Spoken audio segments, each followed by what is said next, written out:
কুরবানির সাথে আকিকা দেওয়া যাবে কিনা, খুব বেশি আলোচনা হচ্ছে এই প্রসঙ্গটা, যে কুরবানির সাথে আকিকা দিয়ে দেওয়া যাবে কিনা। এক্ষেত্রে আমরা উত্তরে বলবো যে কুরবানি এবং আকিকা আপনাদের খেয়াল রাখতে হবে যে দুটি ভিন্ন দুটি ইবাদত। প্রথম কথা হচ্ছে ইবাদত দুটি ভিন্ন দুটি ইবাদত, কারণ কুরবানি এটা বছরের একটা নির্ধারিত সময়, জিলহজের 10 তারিখে, এবং তারপরে আর 2 দিন বা 3 দিন, এই সময়গুলোতে আপনি কুরবানি করতে পারবেন। তাহলে এটা হজের মৌসুমে জিলহজ মাসে করতে হয় কুরবানি। কিন্তু আকিকা কিন্তু এরকম না, আকিকাটা যে কোনো মাসে হতে পারে। আকিকাটা হচ্ছে নবজাতক সন্তানের ভূমিষ্ঠ হওয়ার পরে শুকরিয়া স্বরূপ আল্লাহর কাছে যে কুরবানিটা করতে হয় সেটাকে আমরা বলি আকিকা।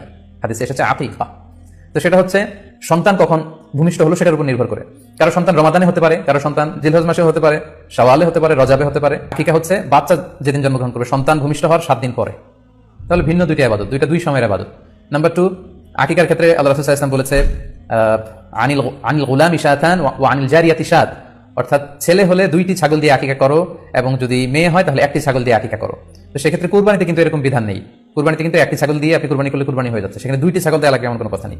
এভাবে আমরা বুঝতে পারতেছি, খুবই স্পষ্টত কমন সেন্স খাটালেও আমরা বুঝতে পারতেছি, এবং আল্লাহ রাসূল সাল্লাল্লাহু আলাইহি ওয়াসাল্লামের ভাষ্যগুলো অনুসারে আমরা বুঝতে পারছি দুইটা দুই ধরনের ইবাদত। যদিও এই দুই ইবাদতের কিছুটা মিল আছে, কিন্তু দুই সময়ের ইবাদত, দুইটা আলাদা, দুটি উপলক্ষ, দুইটার আলাদা নির্ধারিত সময় রয়েছে।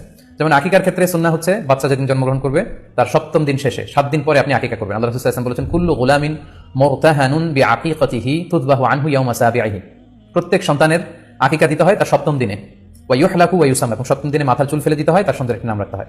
তাহলে আকিকার বিধান হচ্ছে সম্মানিত শুধু সন্তান জন্মগ্রহণ করার 7 দিন পরে। আমরা বুঝতে পারলাম আল্লাহ রাসূল সাল্লাল্লাহু আলাইহি ওয়াসাল্লামের ভাষ্য অনুযায়ী, কথা অনুযায়ী, কওল অনুযায়ী।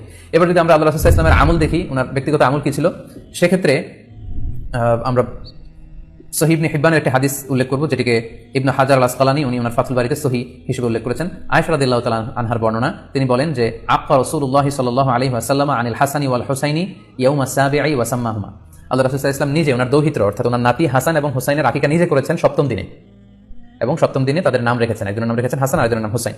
অর্থাৎ হাসান রাদিয়াল্লাহু আগে জন্মগ্রহণ করেছিলেন, ওনার চেয়ে ছোট ছিল হুসাইন, উনি পরে জন্মগ্রহণ করেছেন। তো ওনাদের জন্মের পরে 7 দিন পরে আল্লাহ রাসূল সাল্লাল্লাহু আলাইহি ওয়াসাল্লাম ওনাদের আকিকা দিয়েছিলেন, এবং 7ম দিনে উনি আকিকাও দিয়েছেন এবং তাদের নামও রেখেছেন।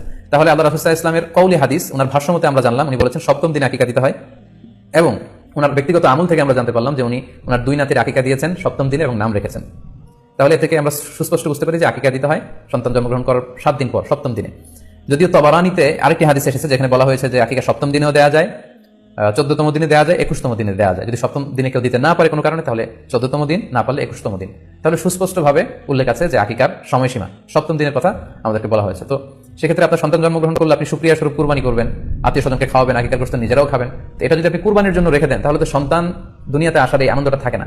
একজন যখন সন্তান পায়, সে কেমন যেন আকাশের চাঁদ হাতে পায়। তো তখন তার 7 দিনের মধ্যে যে আনন্দটা থাকে, ওই দিন তার নাম রাখা হবে, আত্মীয় স্বজনরা আসবে, বাচ্চা